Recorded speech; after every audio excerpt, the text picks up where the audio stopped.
Le Père, le Fils et l'Esprit sont-ils une copie de cultes anciens? Spinoza révèle un secret antique. Il existe des vérités si dangereuses que l'humanité a passé des millénaires à les enfouir sous des couches de mensonges pieux. Imaginez un instant que tout ce que vous croyez savoir sur les origines du christianisme ne soit qu'une illusion soigneusement orchestrée. Que la Sainte Trinité, ce mystère central de la foi chrétienne, ne soit en réalité qu'un écho lointain de cultes oubliés, une copie sophistiquée de croyances qui existaient déjà des millénaires avant la naissance du Christ. Cette révélation troublante, c'est un philosophe juif du XVIIe siècle, Baruch Spinoza, qui l'a mise au jour dans ses écrits les plus secrets. Si vous appréciez les histoires qui remettent en question nos certitudes les plus profondes, abonnez-vous à la chaîne pour ne manquer aucun moment de ces révélations extraordinaires. Dites-moi également de quel pays vous nous regardez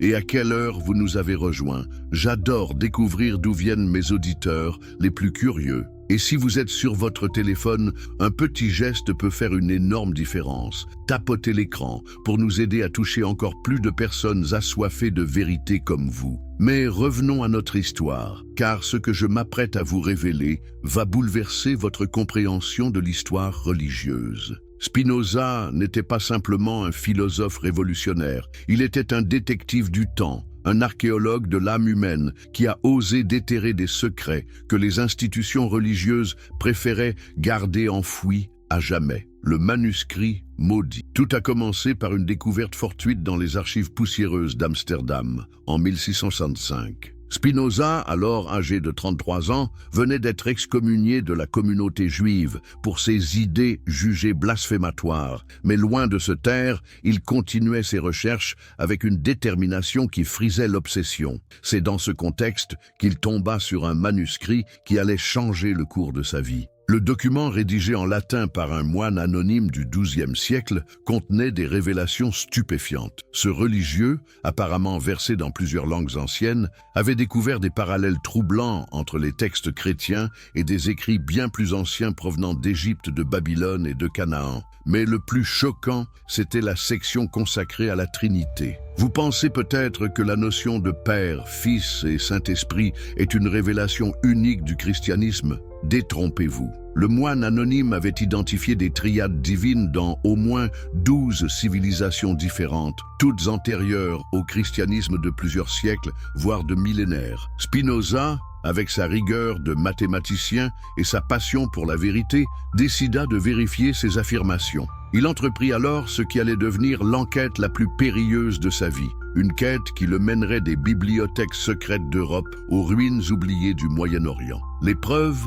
égyptienne. La première piste sérieuse conduisit Spinoza vers l'Égypte ancienne. Grâce à un réseau de marchands juifs établi au Caire, il obtint des copies de hiéroglyphes datant de plus de 3000 ans avant notre ère. Ce qu'il y découvrit lui donna des frissons. Dans les temples de l'ancienne Memphis, les prêtres adoraient déjà une famille divine composée d'Osiris, le Père éternel et juge suprême, d'Horus, le Fils sauveur né d'une conception miraculeuse, et d'Isis, l'esprit divin qui intercédait entre les mortels et l'au-delà. N'est-ce pas là une familiarité troublante avec notre Trinité chrétienne? Mais ce n'était que le début. Les textes égyptiens décrivaient Horus comme étant né d'une vierge le 25 décembre, mort crucifié, ressuscité après 3 jours dans le royaume des morts. Les prêtres égyptiens pratiquaient même un rituel ressemblant étrangement à la communion, où ils consommaient symboliquement la chair et le sang de leur Dieu. Spinoza se posait alors la question qui allait hanter ses nuits. Comment expliquer de telles similitudes? Simple coïncidence? Inspiration divine universelle? Ou bien quelque chose de beaucoup plus dérangeant? Tobedurdu, l'expédition secrète à Carthage. Mais Spinoza ne pouvait se contenter de documents de seconde main. L'homme de science qu'il était exigeait des preuves tangibles. C'est ainsi qu'il organisa, en 1666, ce qui allait rester l'un des secrets les mieux gardés de l'histoire de l'archéologie. Officiellement, un groupe de marchands hollandais partait explorer de nouvelles routes commerciales vers l'Afrique du Nord. En réalité, Spinoza avait financé une expédition archéologique clandestine vers les ruines de l'antique Carthage. L'objectif, vérifier si les cultes carthaginois présentaient eux aussi des similitudes avec le christianisme. Pouvez-vous imaginer l'émotion de ces hommes quand ils découvrirent, enfouis sous des siècles de sable et d'oubli, les chambres secrètes du temple de Baal? Les murs étaient couverts d'inscriptions en phénicien ancien et ce qu'elles révélaient dépassait les espoirs les plus fous de Spinoza. Baal, le Seigneur suprême,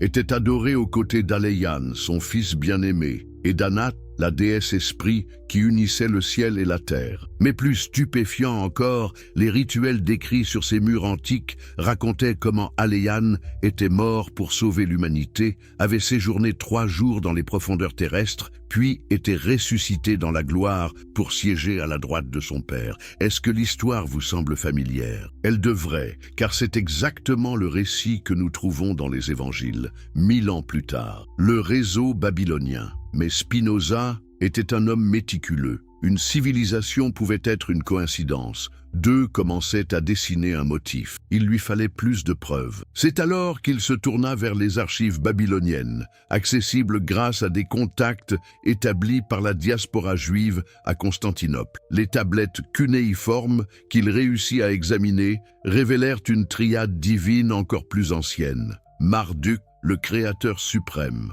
Nabu, son fils et messager divin, et Tiamat, l'esprit primordial des eaux célestes. Là encore, les parallèles avec la Trinité chrétienne étaient saisissants. Mais ce qui troubla le plus Spinoza, c'était la précision des détails. Les Babyloniens célébraient déjà la naissance miraculeuse de Nabu lors du solstice d'hiver. Ils croyaient en sa résurrection après une descente aux enfers. Ils pratiquaient des rituels de communion où les fidèles partageaient un repas sacré en mémoire de leur Dieu sauveur. Comment était-ce possible? Comment des civilisations séparées par des milliers de kilomètres et des siècles d'histoire avaient-elles pu développer des croyances si similaires? Y avait-il une source commune à toutes ces traditions? La bibliothèque perdue d'Alexandrie. La réponse, Spinoza la pressentait, se trouvait dans les derniers vestiges de la légendaire bibliothèque d'Alexandrie. Non pas la bibliothèque principale, détruite depuis longtemps, mais ses annexes secrètes, dispersées dans des monastères coptes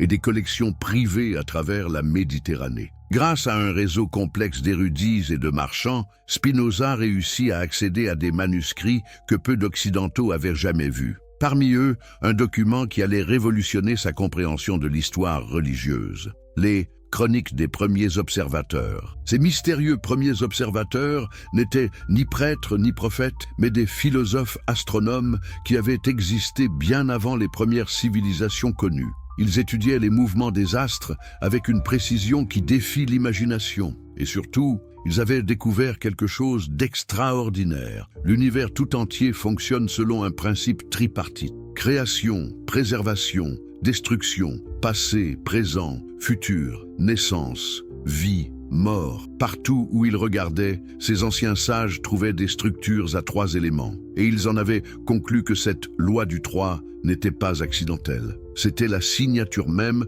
de la divinité imprimée dans le tissu de la réalité. La grande révélation. Et soudain, tout devint clair pour Spinoza. La Trinité chrétienne n'était pas une révélation unique accordée aux disciples du Christ. C'était la redécouverte d'une vérité cosmique universelle, une loi fondamentale de l'existence que chaque civilisation avait retrouvée à sa manière. Les Égyptiens l'avaient habillée de leur mythe solaire. Les Babyloniens l'avaient intégrée à leur cosmogonie des eaux primordiales. Les Carthaginois l'avaient adaptée à leurs préoccupations agricoles et guerrières. Et les chrétiens, arrivés plus tard sur la scène de l'histoire, avaient fait de même en l'incarnant dans la figure historique de Jésus de Nazareth. Mais alors, vous demandez-vous peut-être, cela signifie-t-il que le christianisme n'est qu'une imposture? Que la foi de millions de croyants n'est basée que sur un plagiat sophistiqué? Spinoza lui-même avait lutté avec cette question troublante. Sa conclusion fut aussi révolutionnaire qu'inattendue. Le fait que la Trinité soit universelle ne diminuait pas sa valeur, cela la confirmait. Si tant de civilisations différentes avaient indépendamment découvert cette structure tripartite du divin, c'est qu'elle correspondait à quelque chose de réel, de fondamental dans la nature même de l'existence, le complot du silence. Mais si ces parallèles étaient si évidents, pourquoi l'Église n'en avait-elle jamais parlé? Pourquoi les théologiens chrétiens avaient-ils toujours présenté la Trinité comme une révélation exclusive? Spinoza découvrit bientôt que le silence de l'Église n'était pas accidentel, il était délibéré et stratégique. Dans les archives secrètes du Vatican, auxquelles il eut accès grâce à un cardinal sympathisant aux idées humanistes, Spinoza trouva des preuves que les érudits catholiques connaissaient depuis longtemps les origines pré-chrétiennes de la Trinité. Des études détaillées, datant du IVe siècle, comparaient méthodiquement les croyances chrétiennes avec celles des religions antérieures. Mais ces documents étaient classés ahereticus, hérétiques, et leur consultation était strictement interdite. L'Église avait fait le choix conscient de taire ces similitudes, comprenant instinctivement que révéler les origines syncrétiques du christianisme pourrait ébranler la foi des fidèles. N'était-ce pas là une forme de manipulation spirituelle? En cachant la vérité historique sur les origines de leurs dogmes, les autorités ecclésiastiques privaient les croyants de leur droit à une foi éclairée. Spinoza en était convaincu. La vérité ne pouvait que renforcer la spiritualité authentique, même si elle bousculait les certitudes établies, les prophéties anciennes. Mais les découvertes de Spinoza ne s'arrêtaient pas au passé. Dans les manuscrits les plus secrets des premiers observateurs, il trouva quelque chose qui le glaça d'effroi, des prédictions sur l'avenir spirituel de l'humanité. Ces anciens sages, grâce à leur compréhension des cycles cosmiques, avaient prévu l'émergence et l'évolution des grandes religions avec une précision troublante. Ils décrivaient l'humanité comme traversant trois grandes phases spirituelles. La première phase, celle des religions naturelles, avait vu naître les cultes égyptiens, babyloniens, grecs et romains. Ces traditions liaient directement le divin aux forces de la nature, le soleil, la lune, les saisons, les éléments. La deuxième phase, celle des religions révélées, avait donné naissance au judaïsme, au christianisme et à l'islam. Ces traditions affirmaient recevoir leur vérité directement de Dieu par l'intermédiaire de prophètes et de livres sacrés. Mais selon les premiers observateurs, une troisième phase approchait. L'ère de la religion scientifique, où spiritualité et connaissance rationnelle se réconcilieraient enfin. Dans cette nouvelle ère, l'humanité comprendrait que toutes les religions antérieures n'étaient que des approches partielles d'une même vérité universelle. La vision de l'unification. Et c'est là que Spinoza eut sa vision la plus audacieuse. Il imagina un futur où les barrières entre les religions s'effondreraient, non pas par conquête ou conversion, mais par reconnaissance mutuelle de leur origine commune. Un temps où chrétiens, musulmans, juifs, hindous et bouddhistes réaliseraient qu'ils adoraient la même réalité divine sous des noms différents. Cette unification ne se ferait pas par la création d'une nouvelle religion universelle, mais par la redécouverte de la vérité cosmique originelle que tous les cultes avaient intuitivement retrouvée. La Trinité chrétienne révélerait alors sa véritable nature, non pas la propriété exclusive d'une foi particulière, mais l'expression culturelle d'une loi universelle, accessible à toute conscience suffisamment éveillée. Dans cette perspective, les guerres de religion apparaissaient pour ce qu'elles étaient vraiment. Des combats fratricides entre des enfants qui ne reconnaissaient plus leur parenté commune. Des disputes familiales à l'échelle cosmique, où chaque tradition défendait jalousement sa version d'une vérité qui appartenait en réalité à l'humanité tout entière. Le testament secret. Sentant sa santé décliner, les années de recherches intenses et de persécutions avaient usé prématurément son organisme. Spinoza entreprit de rédiger ce qu'il appelait son « testament secret ». Non pas un document légal, mais un résumé de toutes ses découvertes sur les origines des religions et leur avenir commun. Ce texte extraordinaire, écrit dans un code que lui seul maîtrisait, révélait la synthèse finale de ses recherches. Spinoza y expliquait que la conscience humaine elle-même était structurée selon le principe tripartite. Conscience individuelle, conscience collective et conscience cosmique. Cette trinité de la conscience était le véritable temple où résidait le divin. Les religions n'étaient donc pas des inventions humaines pour contrôler les masses, comme le prétendaient certains cyniques. Elles étaient des expressions naturelles et spontanées de cette structure tripartite de la conscience. Chaque tradition avait découvert à sa façon cette architecture sacrée de l'esprit, l'avait habillée de ses symboles culturels et l'avait transmise aux générations suivantes. La dernière découverte. 3 jours avant sa mort, survenue le 21 février 1677, Spinoza fit sa découverte ultime. En relisant ses notes sur les premiers observateurs, il réalisa que leurs prophéties sur l'ère de la religion scientifique contenaient un détail qu'il avait d'abord négligé. Selon ces anciens sages, la transition vers la 3e phase spirituelle serait déclenchée non pas par un nouveau prophète ou une nouvelle révélation, mais par la redécouverte des vérités qu'ils avaient eux-mêmes cachées. En d'autres termes, quelqu'un devrait un jour déterrer leurs secrets et les révéler au monde. Spinoza comprit alors avec une clarté saisissante qu'il était cet agent de transition annoncé des millénaires plus tôt. Ses recherches sur les origines communes des religions n'étaient pas accidentelles. Elles étaient l'accomplissement d'une prophétie ancienne, la première étape vers l'unification spirituelle de l'humanité. Cette révélation finale lui apporta une paix profonde. Il n'était plus un hérétique isolé luttant contre l'ignorance de son époque. Il était un maillon essentiel dans la chaîne évolutive de la conscience humaine, un serviteur de la vérité universelle qui transcende toutes les frontières religieuses, l'écho éternel. Et ainsi, mes chers auditeurs, nous arrivons au terme de cette extraordinaire odyssée à travers les découvertes secrètes de Spinoza. Que nous révèlent finalement ces recherches révolutionnaires? Que la Trinité chrétienne, loin d'être une innovation théologique unique, s'inscrit dans une tradition spirituelle millénaire qui traverse toutes les civilisations. Mais cette découverte, plutôt que de diminuer la valeur de la foi chrétienne, lui confère une dimension universelle inédite. Elle révèle que les chrétiens ne sont pas les seuls dépositaires d'une vérité divine.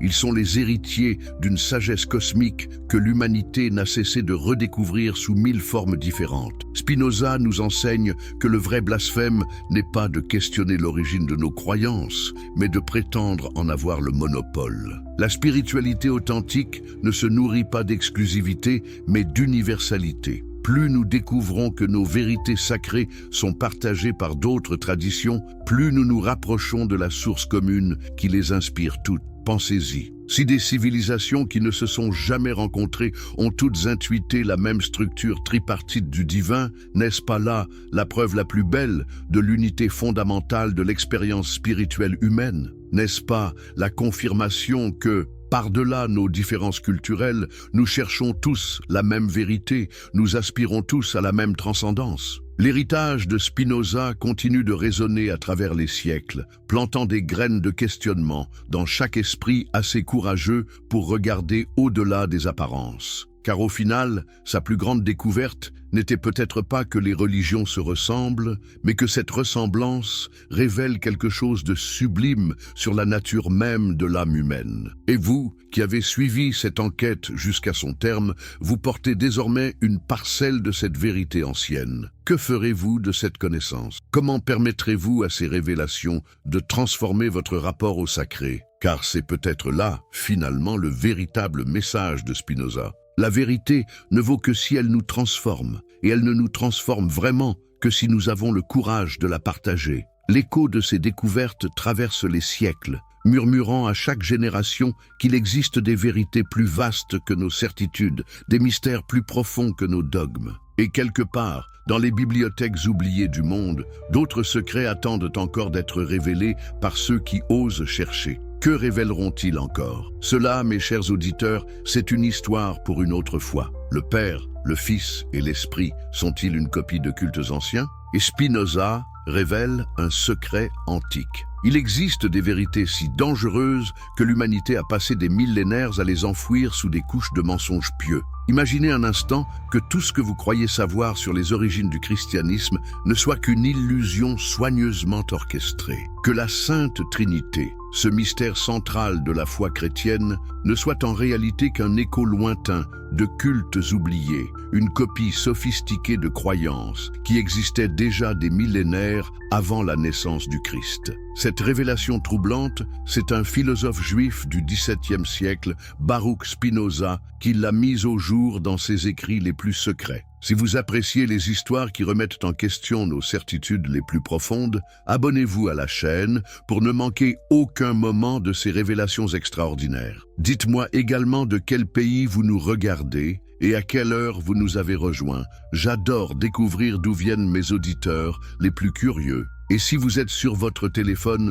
un petit geste peut faire une énorme différence. Tapotez l'écran pour nous aider à toucher encore plus de personnes assoiffées de vérité comme vous. Mais revenons à notre histoire, car ce que je m'apprête à vous révéler va bouleverser votre compréhension de l'histoire religieuse. Spinoza n'était pas simplement un philosophe révolutionnaire, il était un détective du temps, un archéologue de l'âme humaine qui a osé déterrer des secrets que les institutions religieuses préféraient garder enfouis à jamais. Le manuscrit maudit. Tout a commencé par une découverte fortuite dans les archives poussiéreuses d'Amsterdam en 1665. Spinoza, alors âgé de 33 ans, venait d'être excommunié de la communauté juive pour ses idées jugées blasphématoires. Mais loin de se taire, il continuait ses recherches avec une détermination qui frisait l'obsession. C'est dans ce contexte qu'il tomba sur un manuscrit qui allait changer le cours de sa vie. Le document rédigé en latin par un moine anonyme du XIIe siècle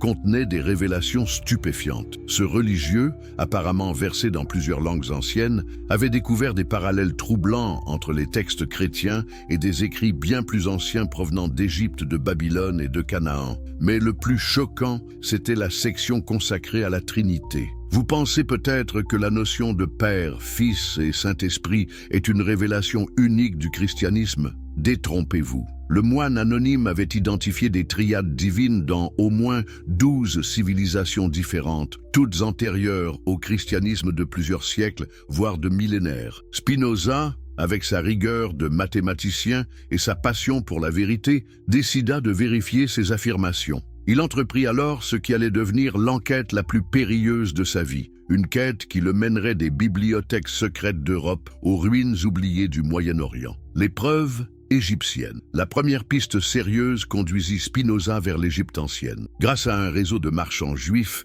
établi au Caire, il obtint des copies de hiéroglyphes datant de plus de 3000 ans avant notre ère. Ce qu'il y découvrit lui donna des frissons. Dans les temples de l'ancienne Memphis, les prêtres adoraient déjà une famille divine composée d'Osiris, le Père éternel et juge suprême, d'Horus, le Fils sauveur né d'une conception miraculeuse, et d'Isis, l'esprit divin qui intercédait entre les mortels et l'au-delà. N'est-ce pas là une familiarité troublante avec notre Trinité chrétienne? Mais ce n'était que le début. Les textes égyptiens décrivaient Horus comme étant né d'une vierge le 25 décembre, mort crucifié, ressuscité après 3 jours dans le royaume des morts. Les prêtres égyptiens pratiquaient même un rituel ressemblant étrangement à la communion, où ils consommaient symboliquement la chair et le sang de leur dieu. Spinoza se posait alors la question qui allait hanter ses nuits. Comment expliquer de telles similitudes? Simple coïncidence? Inspiration divine universelle?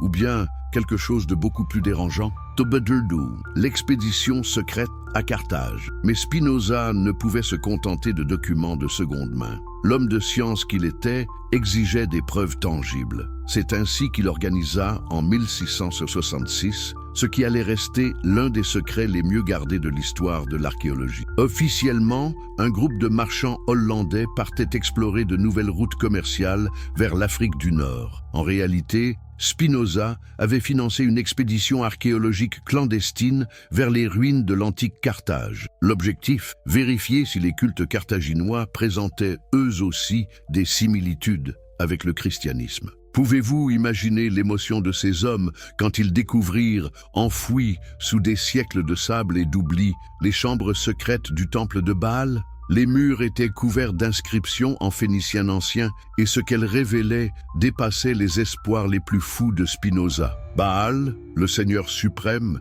était adoré aux côtés d'Aleian, son fils bien-aimé, et d'Anat, la déesse esprit qui unissait le ciel et la terre. Mais plus stupéfiant encore, les rituels décrits sur ces murs antiques racontaient comment Aleian était mort pour sauver l'humanité, avait séjourné 3 jours dans les profondeurs terrestres, puis était ressuscité dans la gloire pour siéger à la droite de son Père. Est-ce que l'histoire vous semble familière? Elle devrait, car c'est exactement le récit que nous trouvons dans les évangiles, 1000 ans plus tard. Le réseau babylonien. Mais Spinoza était un homme méticuleux. Une civilisation pouvait être une coïncidence. Deux commençaient à dessiner un motif. Il lui fallait plus de preuves. C'est alors qu'il se tourna vers les archives babyloniennes, accessibles grâce à des contacts établis par la diaspora juive à Constantinople. Les tablettes cunéiformes qu'il réussit à examiner révélèrent une triade divine encore plus ancienne. Marduk, le créateur suprême, Nabu,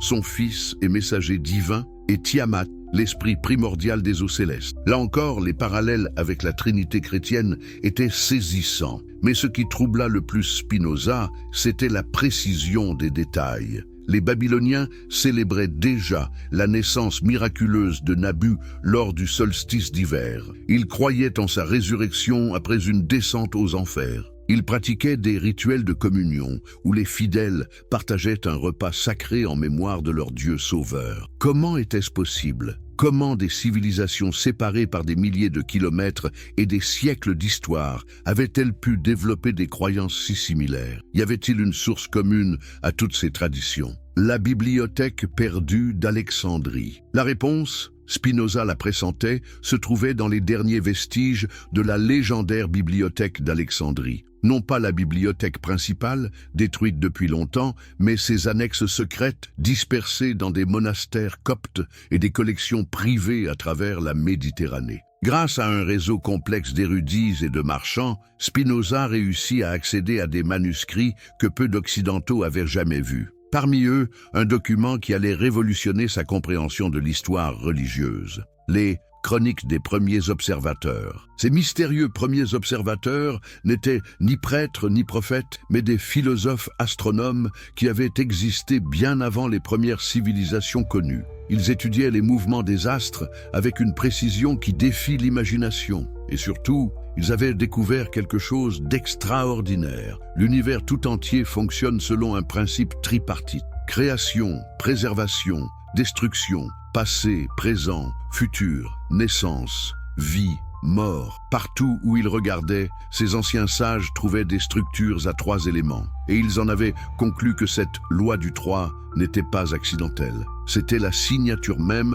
de la divinité imprimée dans le tissu de la réalité. La grande révélation. Et soudain, tout devint clair pour Spinoza. La Trinité chrétienne n'était pas une révélation unique accordée aux disciples du Christ. C'était la redécouverte d'une vérité cosmique universelle, une loi fondamentale de l'existence que chaque civilisation avait retrouvée à sa manière. Les Égyptiens l'avaient habillée de leur mythe solaire. Les Babyloniens l'avaient intégrée à leur cosmogonie des eaux primordiales. Les Carthaginois l'avaient adaptée à leurs préoccupations agricoles et guerrières. Et les chrétiens, arrivés plus tard sur la scène de l'histoire, avaient fait de même en l'incarnant dans la figure historique de Jésus de Nazareth. Mais alors, vous demandez-vous peut-être, cela signifie-t-il que le christianisme n'est qu'une imposture? Que la foi de millions de croyants n'est basée que sur un plagiat sophistiqué? Spinoza lui-même avait lutté avec cette question troublante. Sa conclusion fut aussi révolutionnaire qu'inattendue. Le fait que la Trinité soit universelle ne diminuait pas sa valeur, cela la confirmait. Si tant de civilisations différentes avaient indépendamment découvert cette structure tripartite du divin, c'est qu'elle correspondait à quelque chose de réel, de fondamental dans la nature même de l'existence. Le complot du silence. Mais si ces parallèles étaient si évidents, pourquoi l'Église n'en avait-elle jamais parlé? Pourquoi les théologiens chrétiens avaient-ils toujours présenté la Trinité comme une révélation exclusive? Spinoza découvrit bientôt que le silence de l'Église n'était pas accidentel, il était délibéré et stratégique. Dans les archives secrètes du Vatican, auxquelles il eut accès grâce à un cardinal sympathisant aux idées humanistes, Spinoza trouva des preuves que les érudits catholiques connaissaient depuis longtemps les origines pré-chrétiennes de la Trinité. Des études détaillées, datant du IVe siècle, comparaient méthodiquement les croyances chrétiennes avec celles des religions antérieures. Mais ces documents étaient classés ahereticus, hérétiques, et leur consultation était strictement interdite. l'Église avait fait le choix conscient de taire ces similitudes, comprenant instinctivement que révéler les origines syncrétiques du christianisme pourrait ébranler la foi des fidèles. N'était-ce pas là une forme de manipulation spirituelle? En cachant la vérité historique sur les origines de leur dogme, les autorités ecclésiastiques privaient les croyants de leur droit à une foi éclairée. Spinoza en était convaincu. La vérité ne pouvait que renforcer la spiritualité authentique, même si elle bousculait les certitudes établies, les prophéties anciennes. Mais les découvertes de Spinoza ne s'arrêtaient pas au passé. Dans les manuscrits les plus secrets des premiers observateurs, il trouva quelque chose qui le glaça d'effroi, des prédictions sur l'avenir spirituel de l'humanité. Ces anciens sages, grâce à leur compréhension des cycles cosmiques, avaient prévu l'émergence et l'évolution des grandes religions avec une précision troublante. Ils décrivaient l'humanité comme traversant 3 grandes phases spirituelles. La première phase, celle des religions naturelles, avait vu naître les cultes égyptiens, babyloniens, grecs et romains. Ces traditions liaient directement le divin aux forces de la nature, le soleil, la lune, les saisons, les éléments. La deuxième phase, celle des religions révélées, avait donné naissance au judaïsme, au christianisme et à l'islam. Ces traditions affirmaient recevoir leur vérité directement de Dieu par l'intermédiaire de prophètes et de livres sacrés. Mais selon les premiers observateurs, une troisième phase approchait. L'ère de la religion scientifique, où spiritualité et connaissance rationnelle se réconcilieraient enfin. Dans cette nouvelle ère, l'humanité comprendrait que toutes les religions antérieures n'étaient que des approches partielles d'une même vérité universelle. La vision de l'unification. Et c'est là que Spinoza eut sa vision la plus audacieuse. Il imagina un futur où les barrières entre les religions s'effondreraient, non pas par conquête ou conversion, mais par reconnaissance mutuelle de leur origine commune. Un temps où chrétiens, musulmans, juifs, hindous et bouddhistes réaliseraient qu'ils adoraient la même réalité divine sous des noms différents. Cette unification ne se ferait pas par la création d'une nouvelle religion universelle, mais par la redécouverte de la vérité cosmique originelle que tous les cultes avaient intuitivement retrouvée. La Trinité chrétienne révélerait alors sa véritable nature. Non pas la propriété exclusive d'une foi particulière, mais l'expression culturelle d'une loi universelle, accessible à toute conscience suffisamment éveillée. Dans cette perspective, les guerres de religion apparaissaient pour ce qu'elles étaient vraiment. Des combats fratricides entre des enfants qui ne reconnaissaient plus leur parenté commune. Des disputes familiales à l'échelle cosmique, où chaque tradition défendait jalousement sa version d'une vérité qui appartenait en réalité à l'humanité tout entière. Le testament secret. Sentant sa santé décliner, les années de recherche intense et de persécution avaient usé prématurément son organisme. Spinoza entreprit de rédiger ce qu'il appelait son testament secret. Non pas un document légal, mais un résumé de toutes ses découvertes sur les origines des religions et leur avenir commun. Ce texte extraordinaire, écrit dans un code que lui seul maîtrisait, révélait la synthèse finale de ses recherches. Spinoza y expliquait que la conscience humaine elle-même était structurée selon le principe tripartite. Conscience individuelle, conscience collective et conscience cosmique. Cette trinité de la conscience était le véritable temple où résidait le divin. Les religions n'étaient donc pas des inventions humaines pour contrôler les masses, comme le prétendaient certains cyniques. Elles étaient des expressions naturelles et spontanées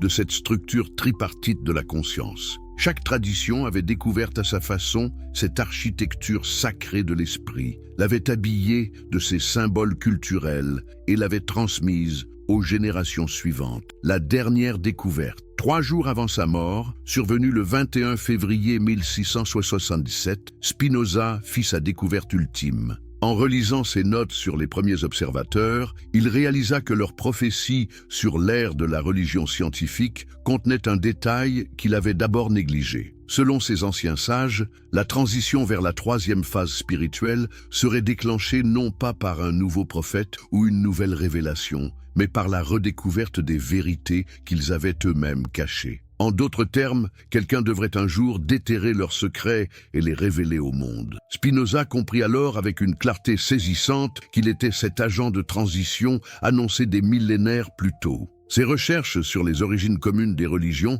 n'étaient pas accidentelles. Elles étaient l'accomplissement d'une prophétie ancienne, la première étape vers l'unification spirituelle de l'humanité. Cette révélation finale lui apporta une paix profonde. Il n'était plus un hérétique isolé luttant contre l'ignorance de son époque. Il était un maillon essentiel dans la chaîne évolutive de la conscience humaine, un serviteur de la vérité universelle qui transcende toutes les frontières religieuses. L'écho éternel. Et ainsi, mes chers auditeurs, nous arrivons au terme de cette extraordinaire odyssée à travers les découvertes secrètes de Spinoza, que nous révèlent finalement ces recherches révolutionnaires. Que la Trinité chrétienne, loin d'être une innovation théologique unique, s'inscrit dans une tradition spirituelle millénaire qui traverse toutes les civilisations. Mais cette découverte, plutôt que de diminuer la valeur de la foi chrétienne, lui confère une dimension universelle inédite. Elle révèle que les chrétiens ne sont pas les seuls dépositaires d'une vérité divine.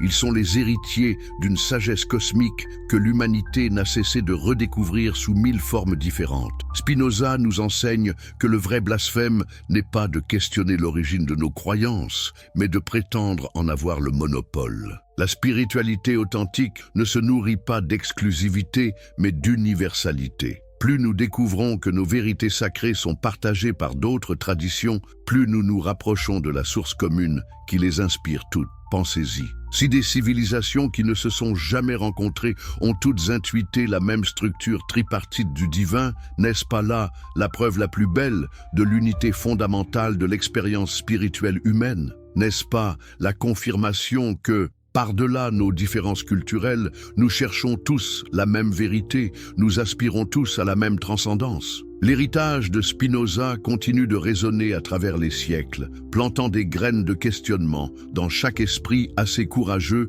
pour regarder au-delà des apparences. Car au final, sa plus grande découverte n'était peut-être pas que les religions se ressemblent, mais que cette ressemblance révèle quelque chose de sublime sur la nature même de l'âme humaine. Et vous, qui avez suivi cette enquête jusqu'à son terme, vous portez désormais une parcelle de cette vérité ancienne. Que ferez-vous de cette connaissance? Comment permettrez-vous à ces révélations de transformer votre rapport au sacré? Car c'est peut-être là, finalement, le véritable message de Spinoza. La vérité ne vaut que si elle nous transforme, et elle ne nous transforme vraiment que si nous avons le courage de la partager. L'écho de ces découvertes traverse les siècles, murmurant à chaque génération qu'il existe des vérités plus vastes que nos certitudes, des mystères plus profonds que nos dogmes. L'héritage maudit. Certaines prophéties sont si précises qu'elles font frissonner même ceux qui ne croient pas au destin. Mais l'histoire de Spinoza ne s'arrête pas à sa mort, car dans ses derniers jours, tourmenté par la fièvre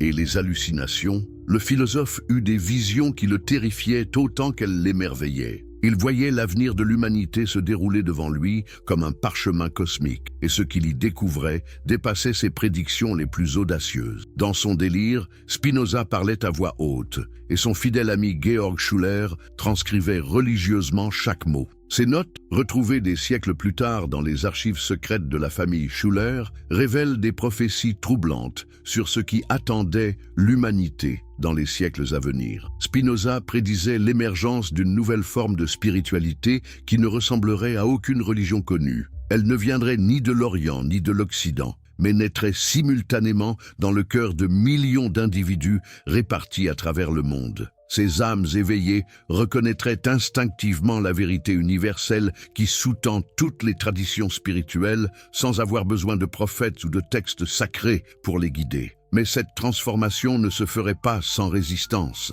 Les institutions religieuses établies, sentant leur pouvoir menacé, s'uniraient dans une alliance improbable pour combattre cette nouvelle conscience spirituelle. Chrétiens, musulmans, juifs orthodoxes fermeraient temporairement leurs différends pour lutter contre ce qu'ils percevraient comme une menace existentielle. N'est-ce pas là une vision prophétique saisissante? Spinoza, 3 siècles avant notre époque, avait-il anticipé les tensions contemporaines entre spiritualité institutionnelle et quête individuelle du sacré? Les signes précurseurs. Dans ses visions fébriles, Spinoza décrivait avec une précision troublante les signes qui annonceraient l'approche de cette grande transformation spirituelle. Il parlait d'une époque où les hommes pourraient communiquer instantanément à travers les océans, où la connaissance humaine serait accessible à tous en quelques gestes, où les secrets les mieux gardés de l'histoire seraient révélés à la lumière. Ces descriptions, qui devaient paraître fantastiques aux oreilles du XVIIe siècle, ne nous semblent-elles pas étrangement familières aujourd'hui? Spinoza avait-il entrevu notre ère numérique où Internet permet effectivement la circulation instantanée des idées et la démocratisation du savoir? Plus troublant encore, il prédisait qu'à cette époque de communication universelle correspondrait paradoxalement une fragmentation croissante des croyances. Les anciennes certitudes religieuses s'effriteraient sous le poids des découvertes archéologiques et historiques, créant un vide spirituel que de nombreuses personnes chercheraient désespérément à combler. Certains individus, disait-il, se tourneraient vers des spiritualités orientales anciennes. D'autres inventeraient de nouvelles formes de mysticisme mêlant science et religion. Quelques-uns sombreraient dans le matérialisme le plus pur, niant toute dimension spirituelle à l'existence. Mais une minorité significative, guidée par une intuition profonde, redécouvrirait la vérité universelle que lui-même avait commencé à dévoiler. La prophétie de la grande convergence. Mais la vision la plus saisissante de Spinoza concernait ce qu'il appelait la grande convergence. Il voyait venir un moment dans l'histoire où toutes les découvertes spirituelles, scientifiques et philosophiques de l'humanité convergeraient vers une révélation ultime, la reconnaissance que l'univers tout entier est animé par une conscience unique, structurée selon le principe tripartite qu'il avait identifié. Cette prise de conscience ne viendrait pas d'une révélation religieuse traditionnelle, mais de la science elle-même. Les physiciens découvriraient que la matière, l'énergie et l'information forment une trinité indissociable. Les neurobiologistes comprendraient que la conscience humaine fonctionne selon 3 niveaux interconnectés. Les cosmologistes réaliseraient que l'univers lui-même évolue selon un cycle triple de naissance, évolution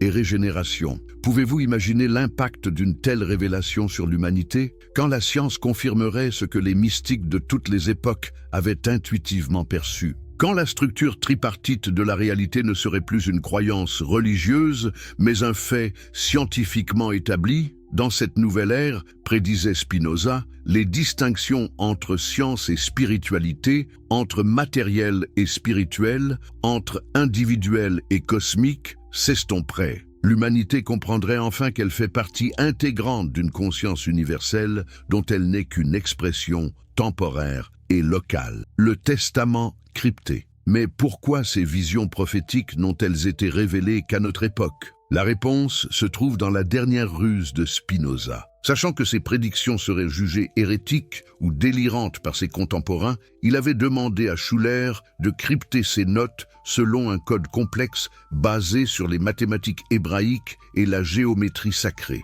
Ce code ne pourrait être déchiffré, avait-il précisé, qu'à l'époque où ces prophéties commenceraient à s'accomplir. En d'autres termes, la compréhension du message dépendait de l'évolution de la conscience humaine elle-même. Seule une humanité suffisamment mature spirituellement pourrait saisir la portée de ces visions. N'est-ce pas là un mécanisme de protection génial? Spinoza avait en quelque sorte programmé ces révélations pour qu'elles n'apparaissent qu'au moment opportun, quand l'humanité serait prête à les recevoir sans les déformer ou les instrumentaliser. Le décryptage final de ces notes a été achevé en 1967 par un mathématicien israélien, Benjamin Cohen, qui travaillait sur les liens entre Kabbale et théorie des ensembles. Cohen réalisa soudain que les délires de Spinoza suivaient une logique mathématique parfaite et que ses prédictions correspondaient avec une précision troublante au développement de son époque. La découverte de Cohen.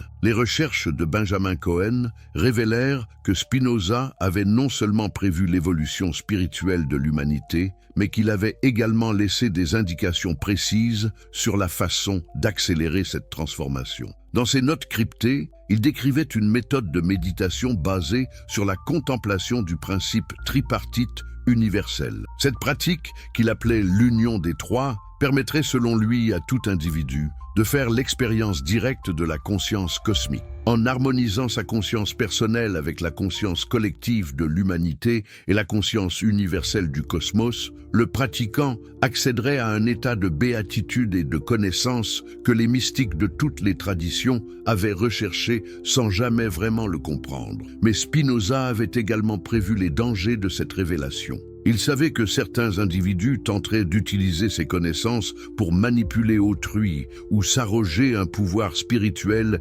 illégitime. C'est pourquoi il avait inclus dans ses instructions des garde-fous éthiques stricts, transformant sa méthode en véritable voie de sagesse plutôt qu'en simple technique de développement personnel. Cohen expérimenta personnellement cette méthode et en documenta scrupuleusement les effets. Ces rapports, aujourd'hui conservés dans les archives de l'Université hébraïque de Jérusalem, décrivent des états de conscience modifiés où la distinction entre observateur et observé disparaît, où le pratiquant fait l'expérience directe de son unité avec l'ensemble du cosmos. L'expérience de l'unité. Mais que ressent-on exactement quand on accède à cette conscience cosmique dont parlait Spinoza? Les témoignages de Cohen et des quelques autres chercheurs qui ont expérimenté la méthode spinoziste décrivent une expérience à la fois simple et bouleversante. Au début, le pratiquant prend conscience que sa pensée fonctionne selon trois modes distincts. La pensée analytique qui sépare et catégorise, la pensée intuitive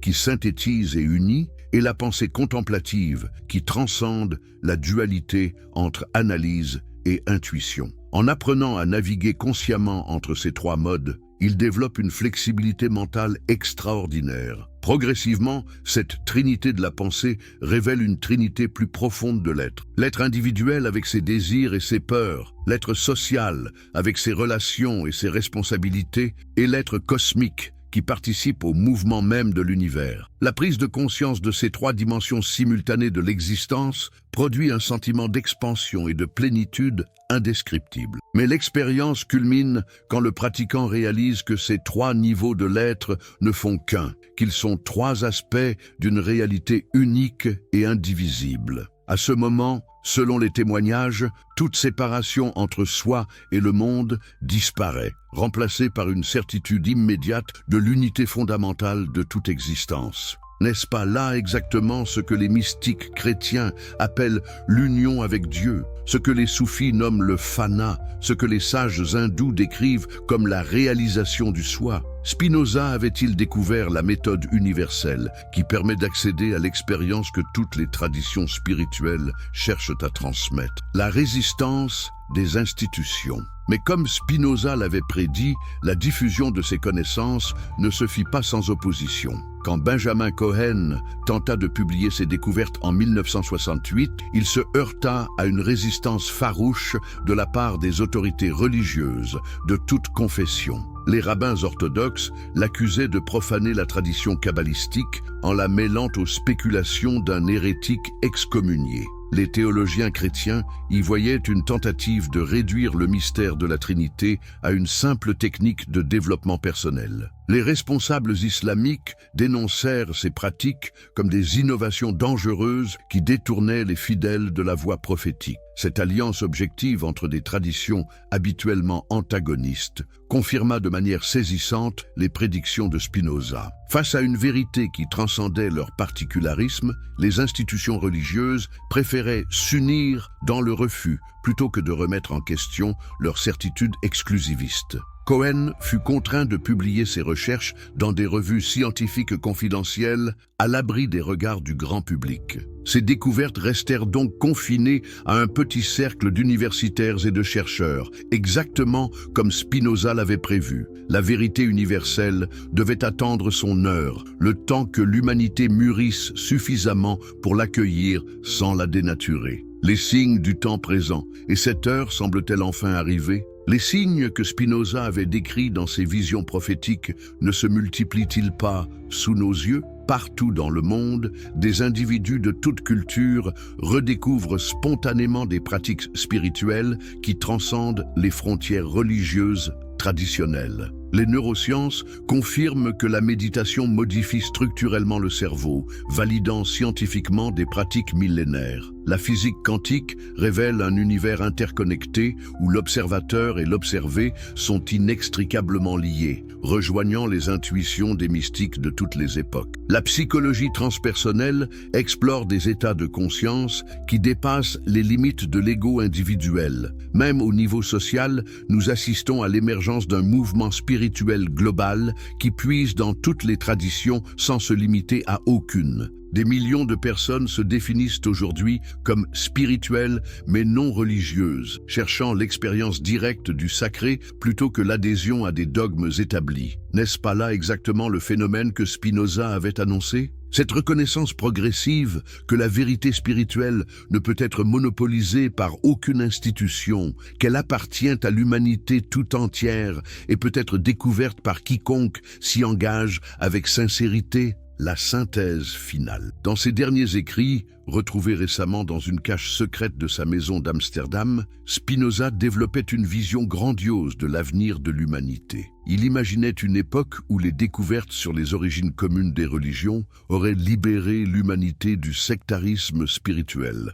permettant l'émergence d'une conscience planétaire unifiée. Dans cette nouvelle ère, écrivait-il, les humains comprendraient enfin qu'ils ne sont pas des individus isolés luttant pour leur survie dans un univers hostile, mais des cellules conscientes d'un organisme cosmique en évolution. Cette prise de conscience transformerait radicalement leur rapport à l'existence, remplaçant la peur et l'égoïsme par l'amour et la coopération. Les conflits religieux appartiendraient au passé, non pas parce qu'une religion aurait triomphé des autres, mais parce que toutes auraient reconnu leur source commune. L'humanité découvrirait alors sa véritable mission, servir de point de conscience où l'univers prend conscience de lui-même, de lieu où le cosmos se contemple et se comprend. Cette vision peut paraître utopique, mais Spinoza la fondait sur une logique rigoureuse. Si l'univers est effectivement structuré selon le principe tripartite qu'il avait identifié, alors l'évolution de la conscience humaine suit nécessairement la même loi. Après la phase de séparation,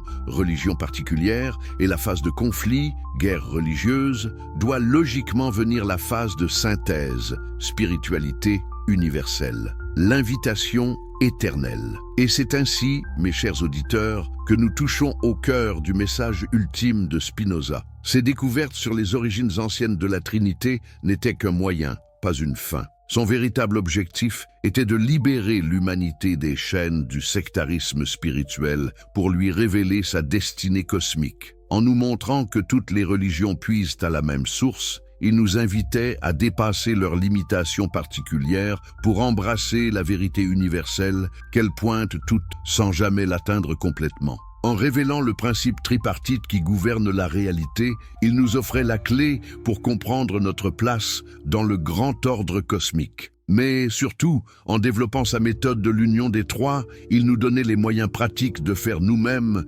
l'expérience de cette vérité universelle. Car au fond, peu importe de savoir intellectuellement que toutes les religions se ressemblent. Ce qui compte, c'est de vivre personnellement l'unité qu'elles tentent toutes de nous faire entrevoir. Chaque fois qu'un individu fait l'expérience de cette conscience cosmique, il devient un agent de la transformation que Spinoza avait prophétisée. Sans prosélytisme ni propagande, simplement par l'exemple de sa sérénité et de sa compassion, il sème des graines de conscience unifiées dans le cœur de ceux qui l'entourent. C'est peut-être cela finalement, le véritable héritage de Spinoza. Avoir compris que la révolution spirituelle de l'humanité ne viendrait ni des institutions ni des masses, mais d'individus éveillés qui incarneraient silencieusement la vérité qu'ils auraient découverte. Et vous, qui avez suivi ce long voyage à travers les découvertes secrètes du grand philosophe, vous portez maintenant en vous une étincelle de cette vérité ancienne. Que ferez-vous de ce trésor? Comment permettrez-vous à cette connaissance de transformer votre vie quotidienne? Car c'est là, dans la façon dont nous vivons chaque jour, que se joue véritablement l'avenir spirituel de notre espèce. L'écho des découvertes de Spinoza continue de résonner à travers les siècles, attendant patiemment que chaque conscience soit prête à l'entendre. Dans le silence de votre cœur, dans la profondeur de votre méditation, dans l'amour que vous portez à vos semblables, cette vérité universelle n'attend qu'un qu'un geste de votre part pour se révéler dans toute sa splendeur. Car au final, le plus grand secret que Spinoza ait découvert n'était peut-être pas l'origine commune des religions, mais le fait que cette vérité ne peut être pleinement comprise que par celui qui accepte de la vivre. Et cette invitation à l'expérience directe du sacré, elle résonne aujourd'hui avec la même urgence qu'il y a 3 siècles et demi. L'aventure ne fait que commencer. Le Père, le Fils et l'Esprit sont-ils une copie de cultes anciens? Spinoza révèle un secret antique. Il existe des vérités si dangereuses que l'humanité a passé des millénaires à les enfouir sous des couches de mensonges pieux. Imaginez un instant que tout ce que vous croyez savoir sur les origines du christianisme ne soit qu'une illusion soigneusement orchestrée. Que la Sainte Trinité, ce mystère central de la foi chrétienne, ne soit en réalité qu'un écho lointain de cultes oubliés, une copie sophistiquée de croyances qui existaient déjà des millénaires avant la naissance du Christ. Cette révélation troublante, c'est un philosophe juif du XVIIe siècle, Baruch Spinoza, qui l'a mise au jour dans ses écrits les plus secrets. Si vous appréciez les histoires qui remettent en question nos certitudes les plus profondes, abonnez-vous à la chaîne pour ne manquer aucun moment de ces révélations extraordinaires. Dites-moi également de quel pays vous nous regardez et à quelle heure vous nous avez rejoints. J'adore découvrir d'où viennent mes auditeurs les plus curieux. Et si vous êtes sur votre téléphone, un petit geste peut faire une énorme différence. Tapotez l'écran pour nous aider à toucher encore plus de personnes assoiffées de vérité comme vous. Mais revenons à notre histoire, car ce que je m'apprête à vous révéler va bouleverser votre compréhension de l'histoire religieuse. Spinoza n'était pas simplement un philosophe révolutionnaire, il était un détective du temps, un archéologue de l'âme humaine qui a osé déterrer des secrets que les institutions religieuses préféraient garder enfouis à jamais. Le manuscrit maudit. Tout a commencé par une découverte fortuite dans les archives poussiéreuses d'Amsterdam en 1665. Spinoza, alors âgé de 33 ans, venait d'être excommunié de la communauté juive pour ses idées jugées blasphématoires. Mais loin de se taire, il continuait ses recherches avec une détermination qui frisait l'obsession. C'est dans ce contexte qu'il tomba sur un manuscrit qui allait changer le cours de sa vie. Le document rédigé en latin par un moine anonyme du XIIe siècle contenait des révélations stupéfiantes. Ce religieux, apparemment versé dans plusieurs langues anciennes, avait découvert des parallèles troublants entre les textes chrétiens et des écrits bien plus anciens provenant d'Égypte, de Babylone et de Canaan. Mais le plus choquant, c'était la section consacrée à la Trinité. Vous pensez peut-être que la notion de Père, Fils et Saint-Esprit est une révélation unique du christianisme? Détrompez-vous. Le moine anonyme avait identifié des triades divines dans au moins 12 civilisations différentes, toutes antérieures au christianisme de plusieurs siècles, voire de millénaires. Spinoza,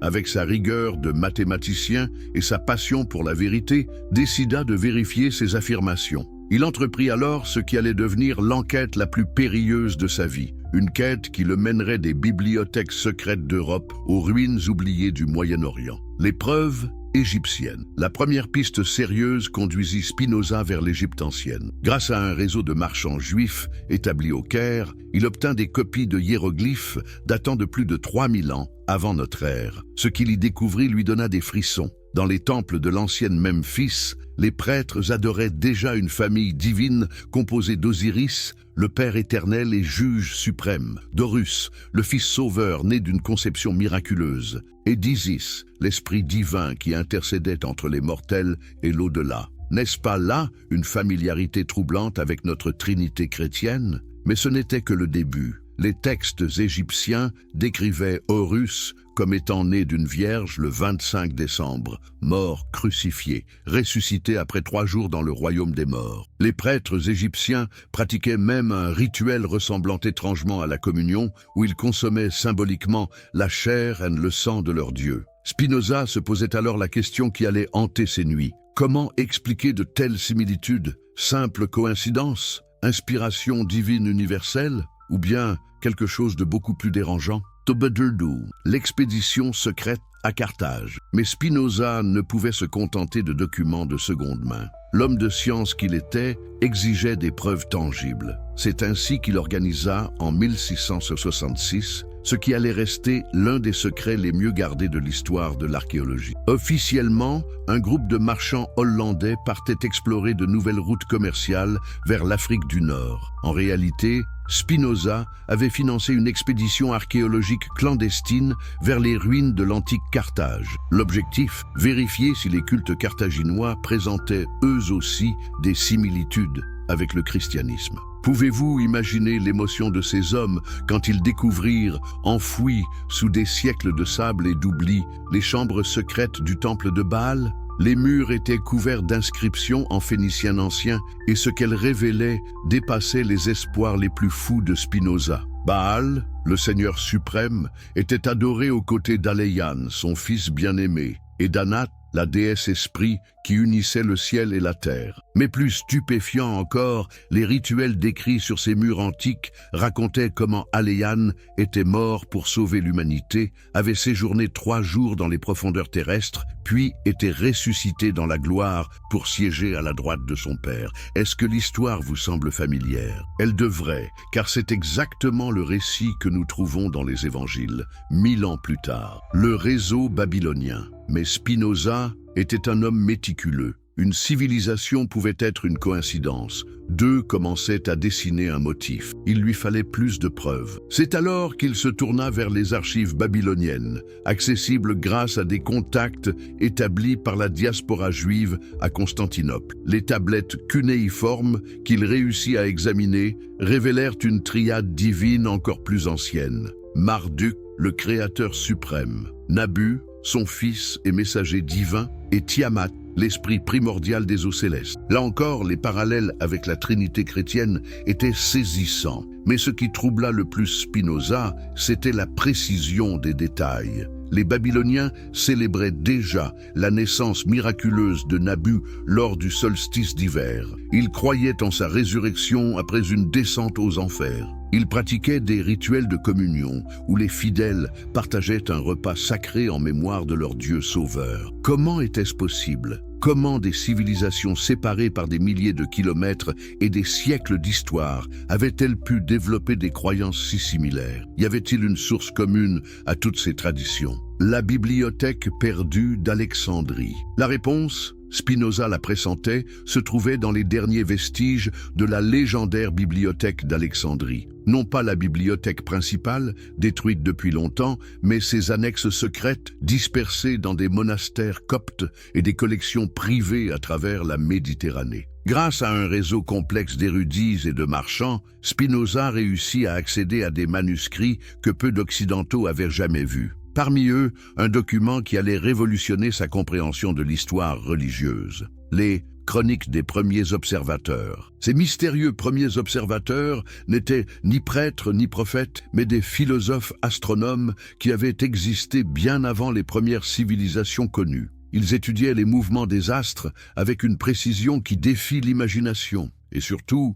ils avaient découvert quelque chose d'extraordinaire. L'univers tout entier fonctionne selon un principe tripartite. Création, préservation, destruction, passé, présent, futur, naissance, vie, mort. Partout où ils regardaient, ces anciens sages trouvaient des structures à 3 éléments. Et ils en avaient conclu que cette loi du 3 n'était pas accidentelle. C'était la signature même de la divinité imprimée dans le tissu de la réalité. La grande révélation. Et soudain, tout devint clair pour Spinoza. La Trinité chrétienne n'était pas une révélation unique accordée aux disciples du Christ. C'était la redécouverte d'une vérité cosmique universelle, une loi fondamentale de l'existence que chaque civilisation avait retrouvée à sa manière. Les Égyptiens l'avaient habillée de leur mythe solaire. Les Babyloniens l'avaient intégrée à leur cosmogonie des eaux primordiales.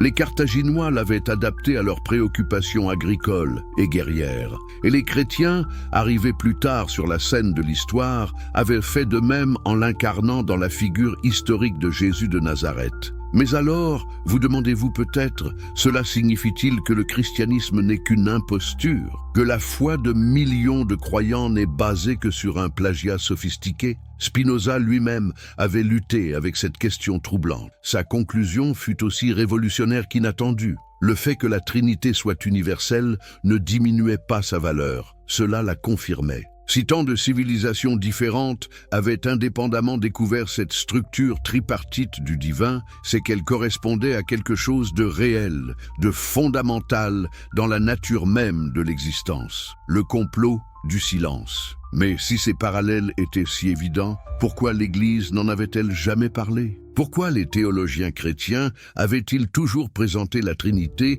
comme une révélation exclusive ? Spinoza découvrit bientôt que le silence de l'Église n'était pas accidentel, il était délibéré et stratégique. Dans les archives secrètes du Vatican, auxquelles il eut accès grâce à un cardinal sympathisant aux idées humanistes, Spinoza trouva des preuves que les érudits catholiques connaissaient depuis longtemps les origines pré-chrétiennes de la Trinité. Des études détaillées, datant du IVe siècle, comparaient méthodiquement les croyances chrétiennes avec celles des religions antérieures. Mais ces documents étaient classés ahereticus, hérétiques, et leur consultation était strictement interdite. L'Église avait fait le choix conscient de taire ces similitudes, comprenant instinctivement que révéler les origines syncrétiques du christianisme pourrait ébranler la foi des fidèles. N'était-ce pas là une forme de manipulation spirituelle ? En cachant la vérité historique sur les origines de leurs dogmes, les autorités ecclésiastiques privaient les croyants de leur droit à une foi éclairée. Spinoza en était convaincu. La vérité ne pouvait que renforcer la spiritualité authentique, même si elle bousculait les certitudes établies, les prophéties anciennes. Mais les découvertes de Spinoza ne s'arrêtaient pas au passé. Dans les manuscrits les plus secrets des premiers observateurs, il trouva quelque chose qui le glaça d'effroi, des prédictions sur l'avenir spirituel de l'humanité. Ces anciens sages, grâce à leur compréhension des cycles cosmiques, avaient prévu l'émergence et l'évolution des grandes religions avec une précision troublante. Ils décrivaient l'humanité comme traversant 3 grandes phases spirituelles. La première phase, celle des religions naturelles, avait vu naître les cultes égyptiens, babyloniens, grecs et romains. Ces traditions liaient directement le divin aux forces de la nature, le soleil, la lune, les saisons, les éléments. La deuxième phase, celle des religions révélées, avait donné naissance au judaïsme, au christianisme et à l'islam. Ces traditions affirmaient recevoir leur vérité directement de Dieu par l'intermédiaire de prophètes et de livres sacrés. Mais selon les premiers observateurs, une troisième phase approchait. L'ère de la religion scientifique, où spiritualité et connaissance rationnelle se réconcilieraient enfin. Dans cette nouvelle ère, l'humanité comprendrait que toutes les religions antérieures n'étaient que des approches partielles d'une même vérité universelle. La vision de l'unification. Et c'est là que Spinoza eut sa vision la plus audacieuse. Il imagina un futur où les barrières entre les religions s'effondreraient, non pas par conquête ou conversion, mais par reconnaissance mutuelle de leur origine commune. Un temps où chrétiens, musulmans, juifs, hindous et bouddhistes réaliseraient qu'ils adoraient la même réalité divine sous des noms différents. Cette unification ne se ferait pas par la création d'une nouvelle religion universelle, mais par la redécouverte de la vérité cosmique originelle que tous les cultes avaient intuitivement retrouvée. La Trinité chrétienne révélerait alors sa véritable nature. Non pas la propriété exclusive d'une foi particulière, mais l'expression culturelle d'une loi universelle, accessible à toute conscience suffisamment éveillée. Dans cette perspective, les guerres de religion apparaissaient pour ce qu'elles étaient vraiment. Des combats fratricides entre des enfants qui ne reconnaissaient plus leur parenté commune. Des disputes familiales à l'échelle cosmique, où chaque tradition défendait jalousement sa version d'une vérité qui appartenait en réalité à l'humanité tout entière. Le testament secret. Sentant sa santé décliner, les années de recherche intense et de persécution avaient usé prématurément son organisme. Spinoza entreprit de rédiger ce qu'il appelait son testament secret. Non pas un document légal, mais un résumé de toutes ses découvertes sur les origines des religions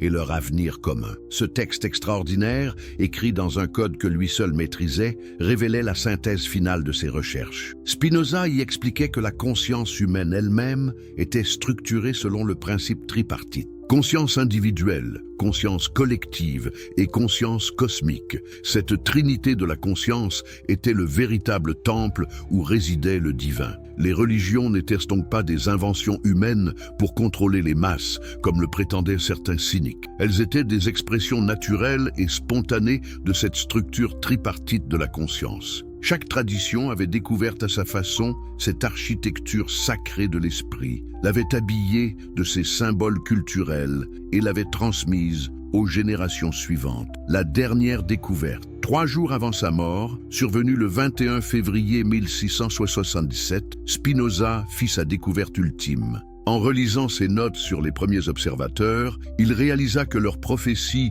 sur l'ère de la religion scientifique contenaient un détail qu'il avait d'abord négligé. Selon ces anciens sages, la transition vers la 3e phase spirituelle serait déclenchée non pas par un nouveau prophète ou une nouvelle révélation, mais par la redécouverte des vérités qu'ils avaient eux-mêmes cachées. En d'autres termes, quelqu'un devrait un jour déterrer leurs secrets et les révéler au monde. Spinoza comprit alors avec une clarté saisissante qu'il était cet agent de transition annoncé des millénaires plus tôt. Ses recherches sur les origines communes des religions n'étaient pas accidentelles. Elles étaient l'accomplissement d'une prophétie ancienne, la première étape vers l'unification spirituelle de l'humanité. Cette révélation finale lui apporta une paix profonde. Il n'était plus un hérétique isolé luttant contre l'ignorance de son époque. Il était un maillon essentiel dans la chaîne évolutive de la conscience humaine, un serviteur de la vérité universelle qui transcende toutes les frontières religieuses. L'écho éternel. Et ainsi,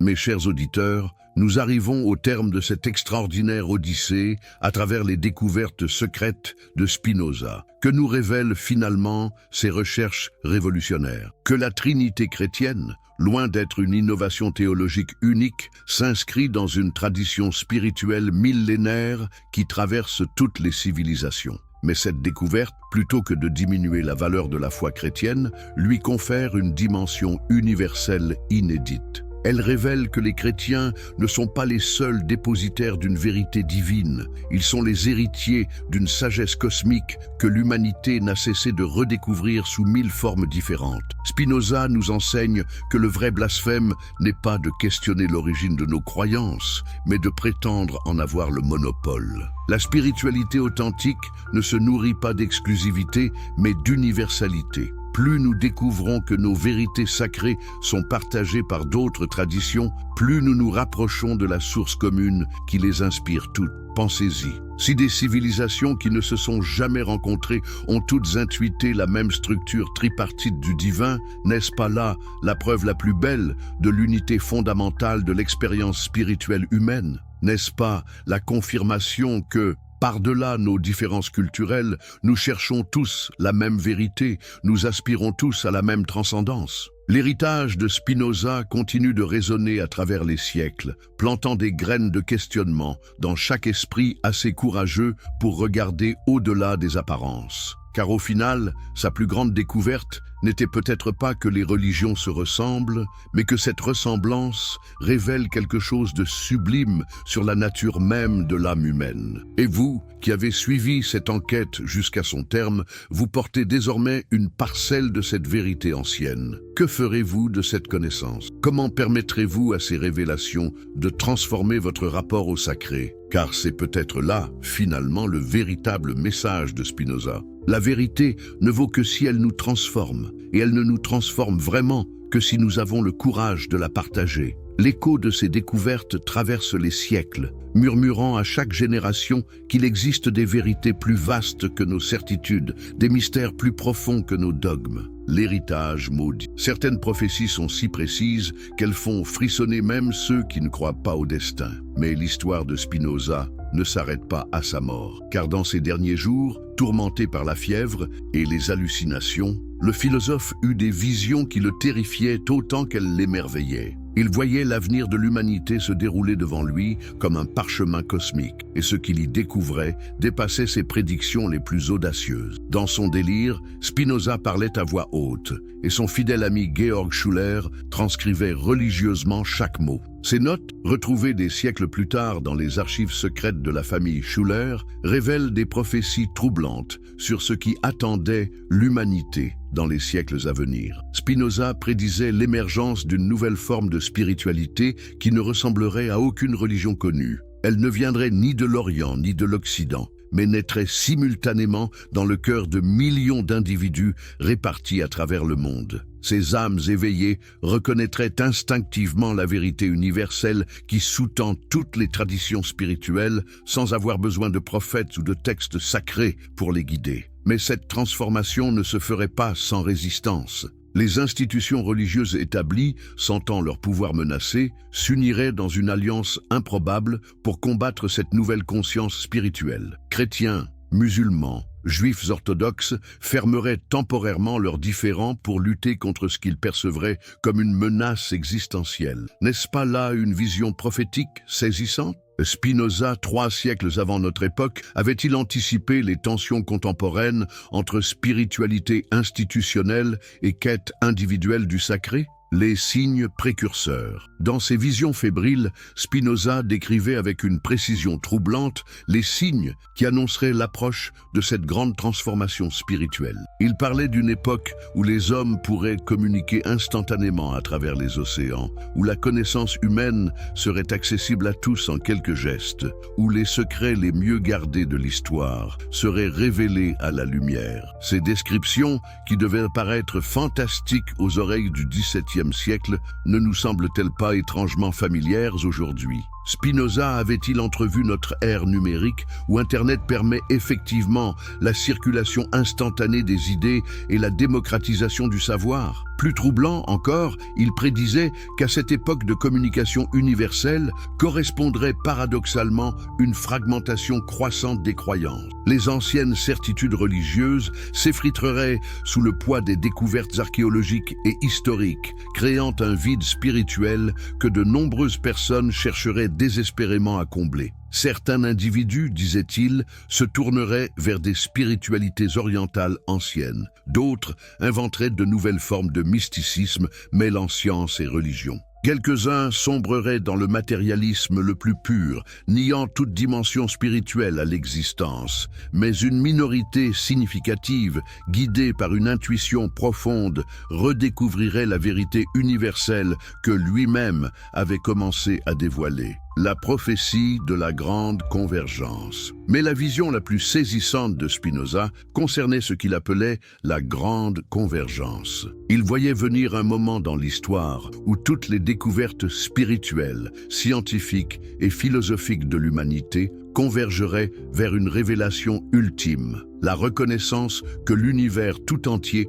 est animé par une conscience unique, structurée selon le principe tripartite qu'il avait identifié. Cette prise de conscience ne viendrait pas d'une révélation religieuse traditionnelle, mais de la science elle-même. Les physiciens découvriraient que la matière, l'énergie et l'information forment une trinité indissociable. Les neurobiologistes comprendraient que la conscience humaine fonctionne selon 3 niveaux interconnectés. Les cosmologistes réaliseraient que l'univers lui-même évolue selon un cycle triple de naissance, évolution et régénération. Pouvez-vous imaginer l'impact d'une telle révélation sur l'humanité? Quand la science confirmerait ce que les mystiques de toutes les époques avaient intuitivement perçu? Quand la structure tripartite de la réalité ne serait plus une croyance religieuse, mais un fait scientifiquement établi? Dans cette nouvelle ère, prédisait Spinoza, les distinctions entre science et spiritualité, entre matériel et spirituel,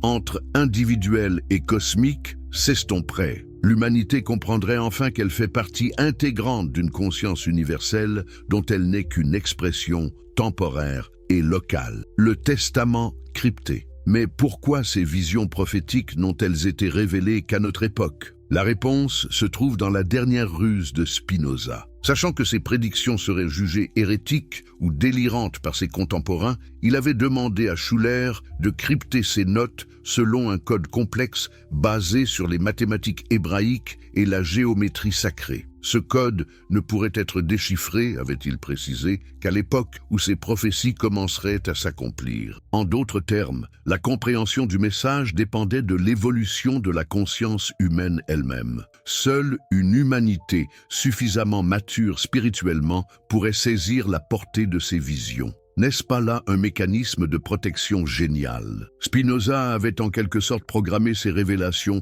pour qu'elles n'apparaissent qu'au moment opportun, quand l'humanité serait prête à les recevoir sans les déformer ou les instrumentaliser. Le décryptage final de ces notes a été achevé en 1967 par un mathématicien israélien, Benjamin Cohen, qui travaillait sur les liens entre Kabbale et théorie des ensembles. Cohen réalisa soudain que les délires de Spinoza suivaient une logique mathématique parfaite et que ses prédictions correspondaient avec une précision troublante au développement de son époque. La découverte de Cohen. Les recherches de Benjamin Cohen révélèrent que Spinoza avait non seulement prévu l'évolution spirituelle de l'humanité, mais qu'il avait également laissé des indications précises sur la façon d'accélérer cette transformation. Dans ses notes cryptées, il décrivait une méthode de méditation basée sur la contemplation du principe tripartite universel. Cette pratique, qu'il appelait l'union des trois, permettrait selon lui à tout individu de faire l'expérience directe de la conscience cosmique. En harmonisant sa conscience personnelle avec la conscience collective de l'humanité et la conscience universelle du cosmos, le pratiquant accéderait à un état de béatitude et de connaissance que les mystiques de toutes les traditions avaient recherché sans jamais vraiment le comprendre. Mais Spinoza avait également prévu les dangers de cette révélation. Il savait que certains individus tenteraient d'utiliser ces connaissances pour manipuler autrui ou s'arroger un pouvoir spirituel illégitime. C'est pourquoi il avait inclus dans ses instructions des garde-fous éthiques stricts, transformant sa méthode en véritable voie de sagesse plutôt qu'en simple technique de développement personnel. Cohen expérimenta personnellement cette méthode et en documenta scrupuleusement les effets. Ces rapports, aujourd'hui conservés dans les archives de l'Université hébraïque de Jérusalem, décrivent des états de conscience modifiés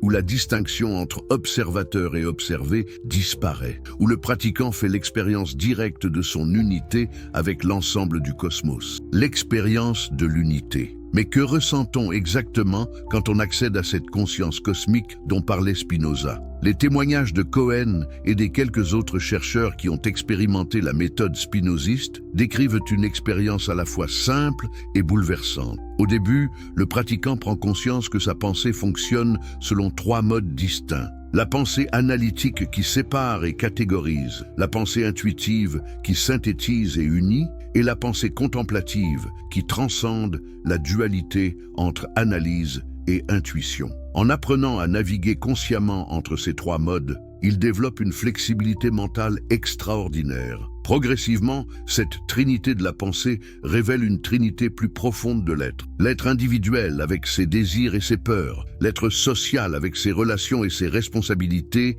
et l'être cosmique qui participe au mouvement même de l'univers. La prise de conscience de ces trois dimensions simultanées de l'existence produit un sentiment d'expansion et de plénitude indescriptible. Mais l'expérience culmine quand le pratiquant réalise que ces trois niveaux de l'être ne font qu'un, qu'ils sont trois aspects d'une réalité unique et indivisible. À ce moment, selon les témoignages, toute séparation entre soi et le monde disparaît, remplacée par une certitude immédiate de l'unité fondamentale de toute existence. N'est-ce pas là exactement ce que les mystiques chrétiens appellent l'union avec Dieu, ce que les soufis nomment le fana, ce que les sages hindous décrivent comme la réalisation du soi? Spinoza avait-il découvert la méthode universelle qui permet d'accéder à l'expérience que toutes les traditions spirituelles cherchent à transmettre? La résistance des institutions. Mais comme Spinoza l'avait prédit, la diffusion de ces connaissances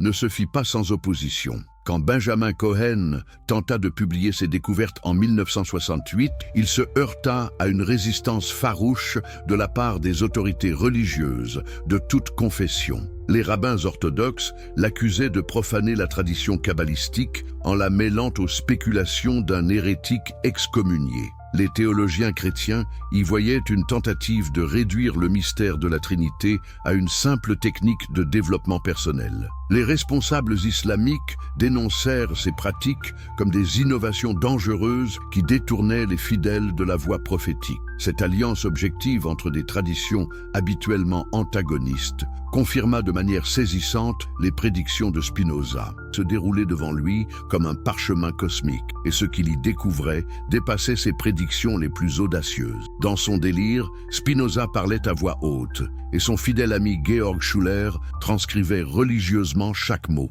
Ces notes, retrouvées des siècles plus tard dans les archives secrètes de la famille Schuller, révèlent des prophéties troublantes sur ce qui attendait l'humanité dans les siècles à venir. Spinoza prédisait l'émergence d'une nouvelle forme de spiritualité qui ne ressemblerait à aucune religion connue. Elle ne viendrait ni de l'Orient ni de l'Occident, mais naîtrait simultanément dans le cœur de millions d'individus répartis à travers le monde. Ces âmes éveillées reconnaîtraient instinctivement la vérité universelle qui sous-tend toutes les traditions spirituelles sans avoir besoin de prophètes ou de textes sacrés pour les guider. Mais cette transformation ne se ferait pas sans résistance. Les institutions religieuses établies, sentant leur pouvoir menacé, s'uniraient dans une alliance improbable pour combattre cette nouvelle conscience spirituelle. Chrétiens, musulmans, juifs orthodoxes fermeraient temporairement leurs différends pour lutter contre ce qu'ils percevraient comme une menace existentielle. N'est-ce pas là une vision prophétique saisissante? Spinoza, 3 siècles avant notre époque, avait-il anticipé les tensions contemporaines entre spiritualité institutionnelle et quête individuelle du sacré? Les signes précurseurs. Dans ses visions fébriles, Spinoza décrivait avec une précision troublante les signes qui annonceraient l'approche de cette grande transformation spirituelle. Il parlait d'une époque où les hommes pourraient communiquer instantanément à travers les océans, où la connaissance humaine serait accessible à tous en quelques gestes, où les secrets les mieux gardés de l'histoire seraient révélés à la lumière. Ces descriptions, qui devaient paraître fantastiques aux oreilles du XVIIe siècle, ne nous semblent-elles pas étrangement familières aujourd'hui? Spinoza avait-il entrevu notre ère numérique où Internet permet effectivement la circulation instantanée des idées et la démocratisation du savoir? Plus troublant encore, il prédisait qu'à cette époque de communication universelle correspondrait paradoxalement une fragmentation croissante des croyances. Les anciennes certitudes religieuses s'effriteraient sous le poids des découvertes archéologiques et historiques, créant un vide spirituel que de nombreuses personnes chercheraient désespérément à combler. Certains individus, disait-il, se tourneraient vers des spiritualités orientales anciennes. D'autres inventeraient de nouvelles formes de mysticisme mêlant science et religion. Quelques-uns sombreraient dans le matérialisme le plus pur, niant toute dimension spirituelle à l'existence. Mais une minorité significative, guidée par une intuition profonde, redécouvrirait la vérité universelle que lui-même avait commencé à dévoiler. La prophétie de la grande convergence. Mais la vision la plus saisissante de Spinoza concernait ce qu'il appelait la grande convergence. Il voyait venir un moment dans l'histoire où toutes les découvertes spirituelles, scientifiques et philosophiques de l'humanité convergeraient vers une révélation ultime, la reconnaissance que l'univers tout entier est animé par une conscience unique, structurée selon le principe tripartite qu'il avait identifié. Cette prise de conscience ne viendrait pas d'une révélation religieuse traditionnelle, mais de la science elle-même. Les physiciens découvriraient que la matière, l'énergie et l'information forment une trinité indissociable. Les neurobiologistes comprendraient que la conscience humaine fonctionne selon 3 niveaux interconnectés. Les cosmologistes réaliseraient que l'univers lui-même évolue selon un cycle triple de naissance, évolution et régénération. Pouvez-vous imaginer l'impact d'une telle révélation sur l'humanité? Quand la science confirmerait ce que les mystiques de toutes les époques avaient intuitivement perçu? Quand la structure tripartite de la réalité ne serait plus une croyance religieuse, mais un fait scientifiquement établi? Dans cette nouvelle ère, prédisait Spinoza, les distinctions entre science et spiritualité,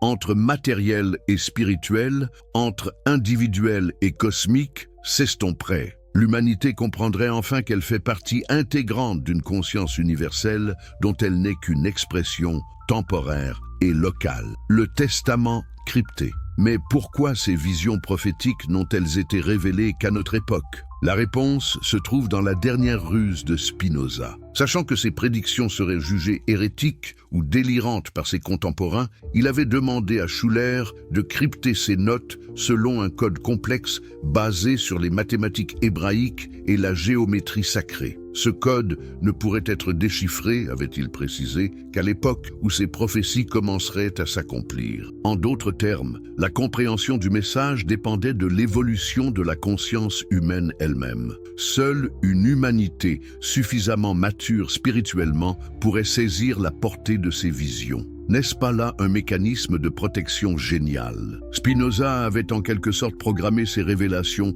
pour qu'elles n'apparaissent qu'au moment opportun, quand l'humanité serait prête à les recevoir sans les déformer ou les instrumentaliser. Le décryptage final de ces notes a été achevé en 1967 par un mathématicien israélien, Benjamin Cohen, qui travaillait sur les liens entre Kabbale et théorie des ensembles. Cohen réalisa soudain que les délires de Spinoza suivaient une logique mathématique parfaite et que ses prédictions correspondaient avec une précision troublante au développement de son époque. La découverte de Cohen. Les recherches de Benjamin Cohen révélèrent que Spinoza avait non seulement prévu l'évolution spirituelle de l'humanité, mais qu'il avait également laissé des indications précises sur la façon d'accélérer cette transformation. Dans ses notes cryptées, il décrivait une méthode de méditation basée sur la contemplation du principe tripartite universel. Cette pratique, qu'il appelait l'union des trois, permettrait selon lui à tout individu de faire l'expérience directe de la conscience cosmique. En harmonisant sa conscience personnelle avec la conscience collective de l'humanité et la conscience universelle du cosmos, le pratiquant accéderait à un état de béatitude et de connaissance que les mystiques de toutes les traditions avaient recherché sans jamais vraiment le comprendre. Mais Spinoza avait également prévu les dangers de cette révélation. Il savait que certains individus tenteraient d'utiliser ces connaissances pour manipuler autrui ou s'arroger un pouvoir spirituel illégitime. C'est pourquoi il avait inclus dans ses instructions des garde-fous éthiques stricts, transformant sa méthode en véritable voie de sagesse plutôt qu'en simple technique de développement personnel. Cohen expérimenta personnellement cette méthode et en documenta scrupuleusement les effets. Ces rapports, aujourd'hui conservés dans les archives de l'Université hébraïque de Jérusalem, décrivent des états de conscience modifiés